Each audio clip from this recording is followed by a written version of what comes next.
আমরা ক্লাস না, আমরা চাই যে আমাদের আগের মতো লেখাপড়া হোক। স্কুলে সরব উপস্থিতি কোমলমতিদের, তবে চলছে না ক্লাস, বাজছে না ছুটির ঘন্টা। নিয়ম করে ক্লাসে আসলেও শ্রেণীকক্ষে আসছে না শিক্ষক।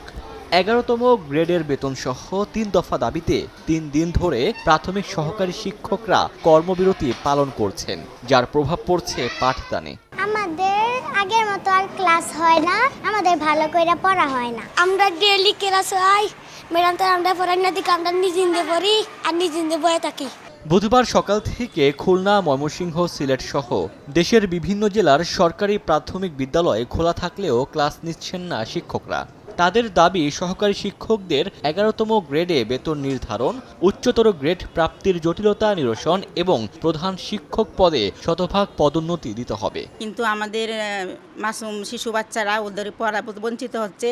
আমরা চাই না বঞ্চিত হোক, শীঘ্রই আমাদের দাবিগুলো মেনে নেওয়া হোক। যদি আমরা এই দাবিটা মানিয়ে নেওয়া হয় তাইলে আমরা তো যে কোনো মুহূর্তে আমরা ক্লাসে যেতে প্রস্তুত। এদিকে শ্রেণী কার্যক্রম বন্ধ থাকায় সিলেবাস শেষ হওয়া নিয়ে দুশ্চিন্তায় অভিভাবকরা। ক্লাস ঠিক মতো হইতেছে না, নিয়ে আসতেছি, বৈশা থেকে চলে যেতেছি। আমরা তো চাই যে বাচ্চাদের ক্লাসটা ঠিক মতো হোক, বাচ্চারা লেখাপড়া করুক।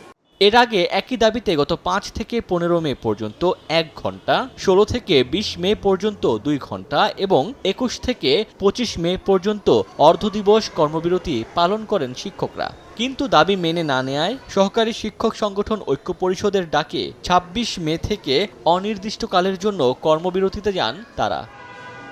ওমর ফারুক, সময় সংবাদ।